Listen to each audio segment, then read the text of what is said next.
welcome to Canonical. I'm James Shao, and with me are Iad Darris and Sam Spieler. Yo. Damn it. Iad, come on. Oh, man. 2 weeks in a row. You guys said exactly the same thing. Double up. Man, you really are spending too much time together. Like what I said, that old couple that looks more and more alike. I'll put on my other dress. All right. I'm willing to accept being Sam for an episode. In the spirit of friendship, Sam is a good enough guy. Well, next week, we'll have to see if you continue the streak. It's like rock, paper, scissors, you know? You just keep on tying. Today, we are continuing our discussion of Never Let Me Go by Kazuo Ishiguro, the last book in our series, Alternate History, Alternate Reality. If you're joining us for the first time, we are on Reddit and on social media at Canonical Pod. Next week, we'll have our final discussion on this novel. We hope you'll join us for that episode as well. I want to spend some time in this episode talking about what type of novel Never Let Me Go is, or what we feel Ishiguro might want it to be. I think that a lot of people, when they read this novel, they have the same sort of issue that I have, where it seems to be in between things, or it seems to flirt with one thing, but it's not exactly that. And I think it's important because not all novels aim to do the same things, and not all novels approach their themes in the same way. So whatever decision we make as readers regarding this question, I think it will govern the way that we react to the rest of the novel. The first thing that stands out to me is that this novel was published in 2005, but it was set in the 80s and 90s. What do you think that fact does to the themes of the novel, or the approach that we might take to those themes? The short answer for me is I didn't think too much about the time period, but I think cloning was on people's minds more in the 80s and 90s than in the 2000s. Like, the first thing that comes to my mind with cloning is Dolly the Sheep, which was in the mid-90s. I have a response for you, Yed, but first, I would like to ask if you guys have heard of Savior Siblings. No. So this, I believe the very first instance of this was in 2001. So that was 4 years before the publication. So around the time he was writing it, a Savior Sibling, and I don't think I'm wrong, is when a child is conceived for the purpose of saving their sibling, because that child's purpose is to be a donor. Gotcha. So around that time is when people started talking about Savior Siblings and doing IVF for that reason. This is from Wikipedia. The Savior Sibling is conceived through in vitro fertilization. They're tested for genetic compatibility, and only zygotes that are compatible are then implanted. I mean, what happens when you have a Savior Sibling and it turns out you don't have any medical problems? You're like, oh, fuck, we just got this extra kid for nothing. Well, I think they have a Savior Sibling because their first child has an issue. So, like, for example, if you know your child will need to have marrow transplants or whatever for the rest of their lives, and you're like, well, what happens if I die? They're in their 50s or whatever, and they don't have a kid. That seems like that should definitely be illegal. I mean, I don't know how you prove that, but I don't know. Is it icky because of the intent? Is that why? Yes. Like, if that is the stated intent, and again, I understand that such people are not going around stating this intent, but yeah, that feels... Sam, is your sister older than you or younger? Younger. Are you sure she's not a Savior Sibling? Oof, good question. I've got a lot of problems, but I don't think they're solved by transfusions. Yeah. As a younger sibling, this is a question that you'd have to deal with, I guess. I'll have to bring that up with her next time. How do you know you're not my Savior Sibling? I mean, her answer would be like, because I wouldn't save you. Yeah. So I think the fact that Savior Siblings was being talked about at that time might have been one of the germs of this novel, because it is, I mean, even on the Wikipedia page, it talks about how it's controversial. But my question, though, is kind of a reframing of your question, Ed. Why is this book set in the past and not in the future?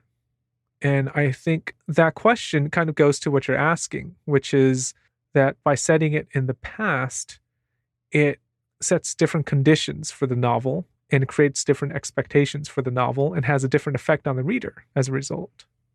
Right. I think you're on the right path. I think if we think of a novel that was published in 2022 and it was set in 2022, it would feel very contemporary, obviously, but it would also have a different stance in relation to our world. The way it would speak to the issues of the novel's world, I would argue, would be more likely to carry over into the way the reader would regard his own world. With this novel, I think the inclination, when you get a hint of what the novel is about, you hear that it's about cloning, you immediately jump to thinking that it's going to be in the future. You immediately think it's going to be science fiction. And I think Ishiguro is aware of this. And from the beginning of the novel, he makes it quite clear that he's taking a step back. In the last episode, James, you had mentioned that you missed this, but that was actually one of the first things that I noticed about the novel is that section where it says England, late 90s. So he tells you right away when this novel is set on its own page as a way of isolating and highlighting that information. And then immediately in the first chapter, when you have Kathy's discourse, she immediately jumps back into the past and she's talking about her school days. She's talking about when she was a child in grade school. It immediately places you into this kind of nostalgic mind frame. And that nostalgic mind frame, I think, pervades throughout the whole novel. It tells to me that this is not a novel that is going to have a kind of serious analysis of ideas. It is not going to argue for a point. It's not going to be very caustic or acerbic. It's not going to criticize the state of the world. This is a much gentler sort of thing. It's not doing that. Simply by virtue of it being in a supposed past? Being in the past is important because the past has a different relationship to good or bad than the present does. I think another thing that's important is it's not even really in the 90s. It definitely does not feel like 1995. It barely feels like 1985. When we think about the world that these characters live in, it's very, very limited. Like the only real technology that they interact with is like a cassette tape or a car. So like if this is the 90s, why are there no computers, no internet, no CD-ROMs, no satellite television? All of those things are missing. What is the significance of their absence?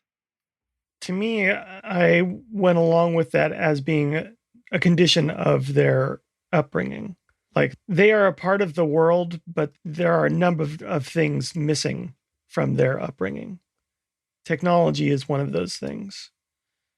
Like even if you understand that cassette tapes, like a Walkman was a big deal, let's say that was in the 80s. You already had CDs by the mid 80s. So already that's kind of old.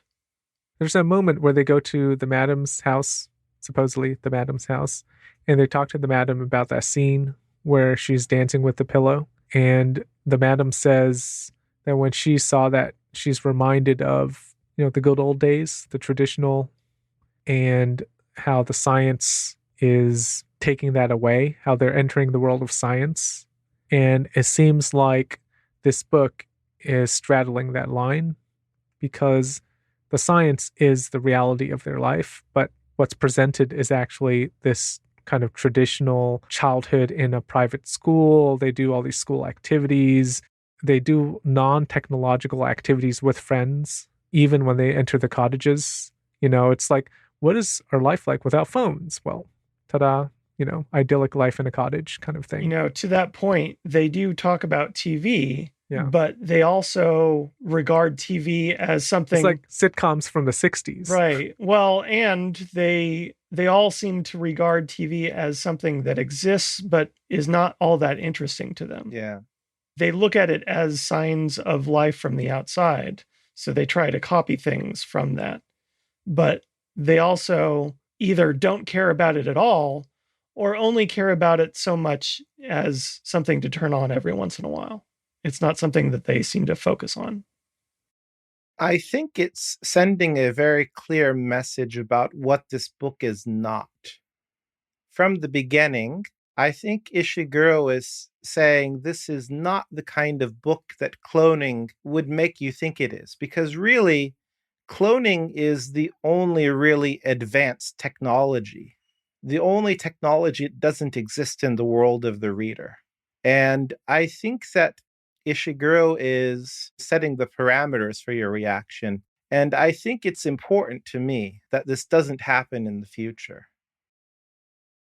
When we read science fiction that has cloning involved, it almost invariably invites some sort of an ethical consideration of cloning.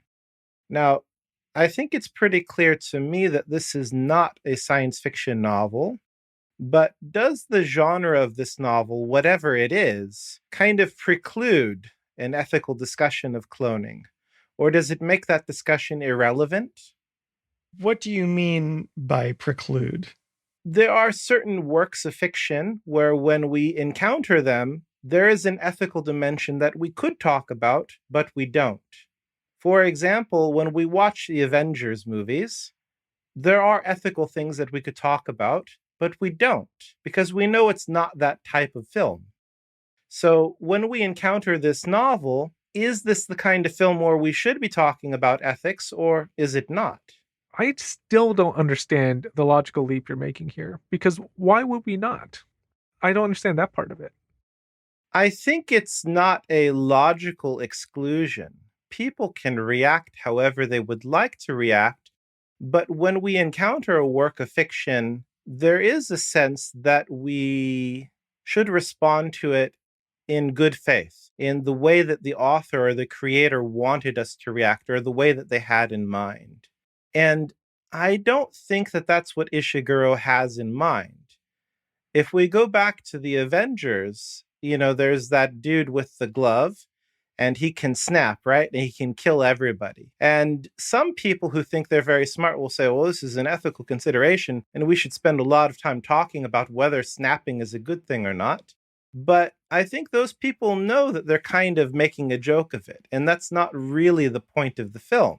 The point of the film is much more about entertainment. It's not about seriously considering ethics. So, what is the way that Ishiguro would like us to react to the cloning aspect of this novel? Are we supposed to think about it as an ethical dilemma in itself, or are we supposed to think about it as something else? I feel like this whole book is about ethics. Yeah, I never thought it was not an ethical discussion about cloning. Like, it never even occurred to me that he would want us not to think about it from that point of view. Even if you take the cloning out of it, I feel like this book is about ethics. If we look at the book as a discussion of different traumas that these people are experiencing as a result of their being cloned, whether or not Ishiguro intended this or not, does that incline the reader towards feeling like cloning should or should not be allowed, or clones should or should not be treated in a certain way? I feel like it's rather obvious from the structure of the book that he is humanizing clones. And by doing that, it makes cloning untenable because you've humanized them. Humanizing them is about understanding their feelings. I think that's much more of what he has in mind, rather than the way that a science fiction novel would have a more complex and nuanced approach to cloning or any sort of ethical dilemma. There would be subtleties that would be approached by thinking about it in an abstract way, a rhetorical way. The discussion of ethics in this novel only really comes about because you experience the feelings of the characters. So you mean we never get into a explicit discussion of the ethical concerns? Right. It doesn't seem to encourage it because it's much more about how Kathy feels or how Tommy feels. It's not really about whether this is right or wrong in an abstract sense. I disagree with your term encourage, but continue. Well, to get back to genre, I think the reason why genre is important here is because science fiction is looking towards the future, a future that could be. And I think, I always come back to what we saw J.G. Ballard say when we were looking at his novel High Rise, where he says that the science fiction that is good to him is a science fiction that seems like a possible future, something that could happen. And that to me, I think, is resonant with this novel because this is not a possible future. But why not? Why do you say it's not? I mean, I just brought up earlier Savior Siblings, which is pretty close to Right. what's going on here. Because the world of the novel already exists as a counterfactual. It already has proven to not be the case. Now, it could happen that cloning exists in the future in some other way, in some other possible world, but it's not this world. This world, as an alternate reality, it can invite an ethical discussion, but I don't think that it invites the same ethical discussion as we might have if we were looking at a possible future. So I think that the futurity, if that's even a word, matters a lot in terms of how seriously the ethical considerations matter. I think I understand what you mean, Ed, but I guess I never questioned it quite in those terms. I never separated the ethical nature simply by fact that this was not my past. This was not the past that I saw in this world. Therefore, the ethics don't matter or are somehow less important. Or let's think about the last novel that we read, Rodham by Curtis Sittenfeld. In that novel, Hillary hatches a plan to become friends and encourage Donald Trump to run for president in order to harm Bill Clinton's chances of winning the presidency. Spoiler alert. In that novel, we see her doing something that's potentially ethically wrong, but we don't seriously consider the ethics of it because we know from the world that we live in that this is not the case. This is an alternate reality. If we have a novel that's set in what looks more or less like our world, in more or less our timeline, I'm arguing that we take the ethics of the situation much more seriously than we would if it's an alternate timeline. So I understand your argument, but I'm just not with you at all. I think it is too narrowly defined. It's saying that one can only have ethical considerations within a certain set of conditions, like it has to be set in the future. It has to be reasonably possible. But even then, I feel like this book doesn't present a reality that is impossible. It's only impossible, I guess, if you harp on the fact that it's set in the past. But I'd argue that the fact that it was set in specifically the past is not as important as the fact that it has the feeling of the past rather than the actual decade it's set in. So for me, even though I understand what you're saying, like logically, I can follow your steps from A to C.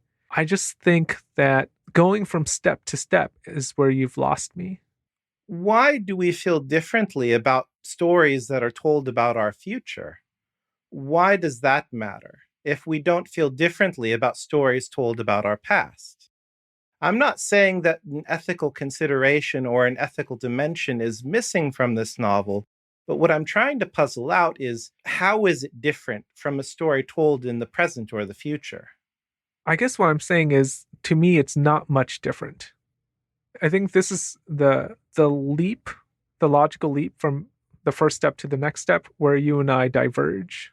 Well, then what about the case with Rodham? Like when we have that case where Hillary is doing something potentially wrong, does it concern you ethically in the same way that it would if it were a potential future, if it were not a counterfactual? I even brought it up that episode that I thought it was ethically dubious. But I think the reason why it's not, I mean, I don't want to spend a lot of time talking about Rodham, but I think that's not the point of the book. Exactly. The point of the book is what I'm getting at. The point of the book is determined by the genre of the book. Our reaction is determined by what we think the writer wants to do. Well, I guess what I was saying is the point of that book, specifically Rodham, is what would happen if she never married Bill Clinton. Whereas this book is quite obviously, to me, about cloning. It's what if people cloned other people and used their organs? The purpose, for me, quite plainly, is different. Like, that purpose of Rodham isn't to argue the ethics of her policies or what she would do to get power. Well, let me ask a related question then. Could you address the question about raising clones in order to harvest their organs? Could you address that question in a novel without talking about ethics or without foregrounding ethics? I mean, yeah, I guess on a very basic level, but it wouldn't be especially interesting. I think in order for it to be a thinking novel, you have to engage with ethics. But I think there are different ways of engaging with ethics. I think what you said earlier, you don't necessarily have to present the counterpoint. In this novel, for me, what it presents is the supposition that you are on board. I mentioned, I forget if it was in this episode or the previous one, that the point of view is important, that the use of the you, it makes you, the reader, complicit. And that's part of the way this book is created. Because you're complicit in something that you feel is unethical, it creates this kind of divide within yourself as you're reading. I mean, it's not like I don't understand what you're saying. I just think, like you and I just have different conclusions based on the same set of facts. I guess there is a step that I'm looking for, which I'm not getting, is the fact that this is not a possible future or a possible present, because it's counterfactual, set in a past that has already happened. Does that affect the ability to address an ethical dimension in any way? Now, I understand your position is that you can talk about ethics. I'm not denying that. I'm saying that it might indicate a different intention. It might indicate that it's not as important to Ishiguro. I don't think that this is really about the ethics of cloning. I think that the ethics of cloning exist in the novel as kind of an ancillary thought. They do exist in the novel, but it's not his main point. And I think what Ishiguro would like us to talk about is something much broader that is not only significant to cloned people, but to human beings in general. Which is what? I think that the novel wants to talk about human life in general. Not human life for clones, but what it means to be human. And to that end, I think that it wants to talk about some universal aspects such as mortality, absent fathers or absent parents in general, thoughts of the future, dreams for the future. I think that those things are things that matter to all of human beings, and I think that the novel is using the characters and their situation as symbols to point to those things. But the situation of these characters and the relationships that they have, to me, feel very over elaborated. We have so much of them that I feel it's a superabundance. We have more than we need to get at these bigger human issues that I think are what really matter to Ishiguro. So, do you think that this is about those things at all, or is it really just about the cloning? Well, why does it have to be limited to one or the other? Like, why not both? I think the reason why it doesn't work for me is because the cloning is perhaps what Sam would call a red herring. It exists in the novel and it catches your eye. It's a very common thing to address in fiction, or at least in science fiction.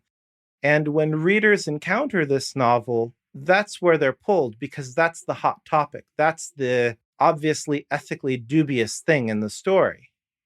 And I'm saying that I think that it does exist in the novel, but I think what it does is it exists in the novel just to give shape to the larger human concerns.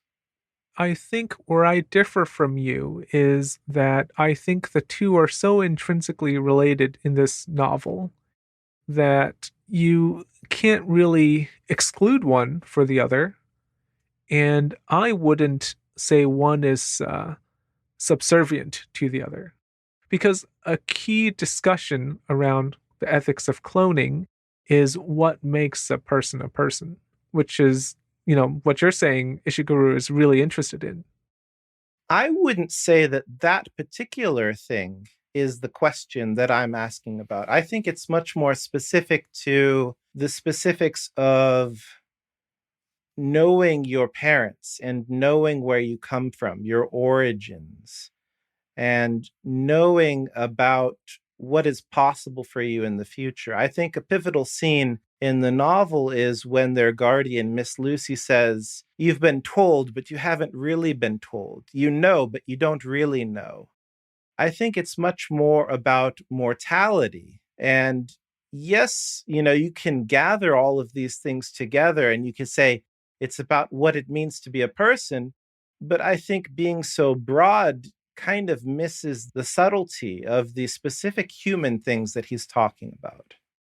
I see that, but I think the way to narrow it is, in fact, to view it through the lens of cloning, because when you clone someone, they don't have a parent, right? So that question can be applied to cloning. I think the difficulty that I have is the presentation of cloning in this novel, because it's not science fiction, is unsatisfying. It doesn't engage with cloning and the difficulty of cloning in a abstract rhetorical way, in a way that would satisfy me. So what it feels like is something that's on the page to serve a purpose, but it doesn't satisfy. And then the satisfying thing for me is these human things that he's talking about. And I think he's skillful in that he found cloning. It's a very good vehicle for bringing these things to the table. I don't doubt that this is a good book because he is able to speak to very important human issues. But I think that the baggage that comes with cloning overshadows these other things because it is such a hot topic and it doesn't deliver on the rewards, or maybe you could call it the mind candy that we would get from a traditional sci-fi novel. So does everything in the book that deals with cloning, does all of that feel highly metaphorical to you? Like it has to mean something different. Like anytime we're talking about clones, we're actually talking about something else. We're not using them as metaphors. I think that they exist in the novel, not as metaphors, but I think the layer of meaning that I find most stimulating is the broader human layer of meaning. And I find the clone layer of meaning and the ethics of cloning to be not developed because it's not presented in the right genre for those types of ideas to really be developed. So the question that I would come to is, could he have presented these same human ideas without the cloning? And I would say possibly yes. I don't know how he would do it because I think that would require, an artistic genius similar to Ishiguro's. So I can't fault him for choosing the cloning because I understand that it works so well with these other things, but the overshadowing is what I have a problem with. It's interesting to me that you phrase it the way you did, that this isn't the right genre, therefore we can't talk about these things this way. Whereas I came at it from the opposite view. I didn't fault this for being not science fiction, but rather looked at the cloning as a jumping off point for talking about other things. Not that, as James put it, one is in service to another, or that one overshadows the other, but rather that this can be talking about two things at once. But I also wasn't dissatisfied by the discussion or lack of discussion around cloning. We talked about this in one of our previous books for the series, like what is the change that occurs to make this an alternate reality? In Rodham, it's pretty obvious because it's stated, outright by the author multiple times. Here, it's pretty clearly the fact that cloning has been developed, and as a result, there's alternate reality where people can be cloned and used as organ farms. So if you take that as the basis of the novel, everything else that occurs is a result of this. So it is a device in that way. I mean, that's true. Sometimes we say devices are cheap. Authors rely on them too much. Maybe they're not convincing. In this situation, I don't know if I would personally levy any of those criticisms at this device, because to me, it seems like if you take this premise that this world exists because cloning has been developed, and you take the central question to my mind, which is, if cloning has been developed, how will people react to it? And what if people just accept it and they don't even question it? What is that world like? And how's that world, in some ways, I guess, horrifying, because it elicits that kind of emotion? Some people have described this as a horror novel of sorts, which I think is interesting because a horror novel, a good horror novel, I suppose, the purpose of it is to make us think about what is it that we're really scared of. So it creates these questions, but the germ of it is the cloning. You can't extricate it. Like, that is the germ of the novel. Well, I guess I would say it's a germ that it carries more than that. And I don't have enough time here to think of an example that would hit all of the same notes that Ishiguro hits. But imagine a novel where there is a boarding school for children who are very sick, and they don't know that they're very sick, but science knows that they are going to die very early, and that information is withheld from them. Just thinking about it very briefly, I could come up with another scenario that would address a few of the issues, not all of the issues that he brings to the table, but it wouldn't have the baggage that cloning comes with. And to me, that's really my issue. I guess it's a matter of degrees, because I admit, this idea I've come up with doesn't hit all of the same buttons. It doesn't do everything that's good in this novel that Ishiguro does, but it also avoids some of the bad feelings that I have.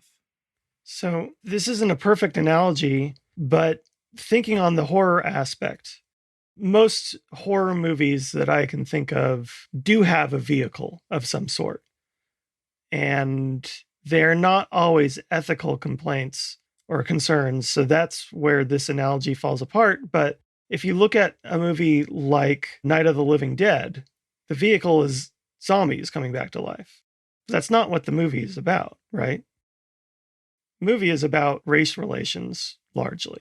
You can look at a lot of horror movies that way, where as long as you're not talking about Twilight, a lot of vampire movies are that way, or, outbreak type movies with pandemics and such. Maybe the concern is what we're talking about on the surface, but maybe there's something else. But do those not work then because they have multiple levels? I think that where those films are situated in the history of film also matters. Because they came so early, they had the ability to kind of set the terms for the discourse around zombies, or around body snatchers, or around whatever vehicle they use. They are not failing to satisfy the extent of the vehicle because they set the terms that we expect from the vehicle. Whereas with cloning, we expect much more. There is much more to talk about with cloning that this book doesn't address. I feel like that is not a genuine argument because those books already exist. Those have set the terms, so you can look for those arguments in those books. This is telling another story just using the vehicle that already exists. It's talking about different ethics while also saying we can talk about two things at once. I guess what I'm saying is that those earlier books have established a level of complexity in terms of the ethical discussion and the nuance around cloning that isn't in this novel. And because those novels came first, they establish a desire to see the same level of complexity. Whereas these classic horror films, because they came first, we don't see the absence because of where they are in the conversation that people are having about these ideas. If this novel came out in 1950, I would feel differently about it because it would happen in a different point in history. I feel like our discussion here is highlighting like a really fundamental difference in how we understand, I don't know if it's science fiction or just literature in general, because personally, I have a really hard time understanding this baggage argument. Like I understand the words, like I know what you're saying, but I just do not understand this as an impediment to reading or understanding this book. Like it's not that what you're saying doesn't make sense. Like logically, I can put the words together and syntax, I understand the words. I understand how they form, you know? But when I hear you say it, I just feel like, why? Like, why are you reading the book this way?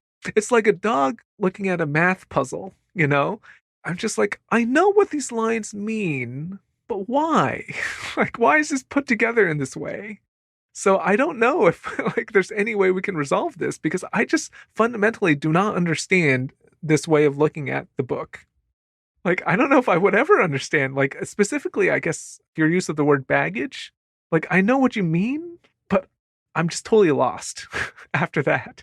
That next jump is where, I just fall into the water. I mean, I don't know what else I can say that would make you get it. If you don't agree or you don't understand what I'm saying, that's fine. We don't need to resolve this because I don't think it is resolvable. I think it's an issue that I have with this book that matters to me. But if you don't see it or you don't care about it, there's nothing I can do that will make you care about it. Yeah, I care about it. But once again, I'm just very confused because it's the dog looking at the math puzzle. Like, my owner cares about this, so I care about it. But man, I'm not going to be able to do algebra. Like, it's just, yeah, I'm just not on that step. I just don't get it. Let's move on. For me, I think I have perhaps the most negative take on this novel. And, just to be clear, I did actually like this novel. So even though I'm saying these things, don't think that I dislike the novel. But I think that my reaction is very similar to the way that Sam reacted to Paradise by Toni Morrison. In that episode, Sam, I think you said something like, you didn't like the novel because all of these different aspects of it were interesting, but you couldn't separate them to think about each one individually. Is that what you meant? You're asking me about something that happened a year ago. I remember the words. I don't remember the context. So yeah, I'll take your word for it. So James doesn't understand Iad. Sam doesn't understand Sam. I'll understand Sam for both of you. Thanks. I think what you meant is that, like, there were ideas. Let me tell you what you actually meant. There were ideas in that novel that were interesting, but they were so interrelated with everything that you couldn't really take one theme and think about it on its own. And I think that's the way I feel about this novel. I think I enjoy the human aspects that I have been mentioning, but it's very difficult to separate them because of the way that they are embedded in the clone parts of the novel and the kind of teenage drama of the novel that I had mentioned earlier that I find kind of bland. So is this kind of interrelationship a feature or a bug? I think it's a feature, but I understand why you see it as a bug. I think this points to one of the issues I have with the book, and we'll talk about this a little bit next episode, but this feels like a very blank canvas to me where you can kind of write on top of it whatever kind of ethical discussion you want. Like you said, cloning is the vehicle, but I think I agree that maybe the other things this could be talking about are more important. But because those things aren't discussed explicitly, it's hard for me to say what this book is actually about. Like, yes, it's about cloning, but it's definitely about other things as well. But what those things definitely are is up for debate. There are quite a few writers where if you read one of their books, you don't really understand or appreciate or get as well as if you had read all of their books or more of their books. It seems like there are some writers where each work isn't necessarily discrete. Just by reading more and more of their work, you kind of gain something about their worldview that then allows you to clarify your own understanding of each individual book, if that makes sense. I wonder if he's this kind of writer. And I don't know for sure because I've only read this book. But I do wonder if he's that kind of writer. Every reviewer I've read seems to be unable to help themselves when it comes to not only talk about this book, but also about all his other books.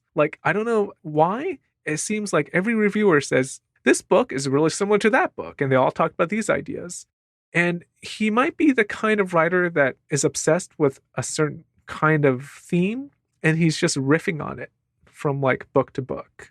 So I wonder if that's the case here, where, this kind of itch that we're meaning to scratch, we can't because we're missing a part of the puzzle. And I suppose that's a valid criticism because we do expect, novels to be discrete. I think for me, the conclusion I draw to this question is that it is an itch that isn't supposed to be scratched. We want to be able to look at an idea from this novel and figure out, what does Ishiguro say about this idea or that idea? But I don't think that he is the kind of writer who cares about ideas. This is another way that he's not a science fiction writer. I think he cares much, much more about feelings than ideas. Ideas, I don't think, matter to him. I think what he would like is when we come away from this novel, that we understand how Kathy felt. I think that that's a very good thing to attempt, and I think it's a very valid thing for a writer to attempt. But as a reader, that kind of fiction, it doesn't satisfy, because it's a very difficult thing to put your finger on when you say, how exactly did Kathy feel? But when I read the end of this novel, I had some new feeling in my heart. I did have an emotional response to it, and I think that's really what matters. I agree with you in that he does care about the feelings, but don't agree with you in that I don't think that's the only thing he cares about. I'm wondering if Sam is silent for the same reason, is because I don't know if he's trying to figure out the same response, which is, what does he care about? Well, I'm also kind of just confounded by Iad in general, but by Iad's general argument. But I get you what you mean when you say he's not a writer of ideas in the same way that a lot of science fiction writers might be. But I guess what I keep coming back to is that so much of what I think about this book happens off the page that it simultaneously makes me question Ishiguro's storytelling, while also it makes me feel like maybe he really is the master that everyone says he is. I think what he is doing is very hard to do, so I'm inclined to give him a lot of credit. In fact, I think it may be much harder to master presenting feelings than presenting ideas. If you look at a writer like Vernor Vinge, if I asked you, what does Vernor Vinge think about artificial intelligence? You could probably make a list of 10 very complicated statements, and there would be a lot to think and talk about. But if I asked you, in A Fire Upon the Deep, how do the Scroad Riders feel? You could probably get a good phrase or two, and that's it. But that's because those are screwed writers. They literally are unable to feel. So I guess I am coming back to what James was saying, which is that I do think this is more than just about feelings, but I don't know if I can exactly say what it is. All right. Well, we'll stop here. You can join us again next week where we continue to talk about Never Let Me Go. If you'd like to chat with us about this book, you can find us on Reddit or on social media at Canonical Pod. Till next week, happy reading. We'll talk to you soon.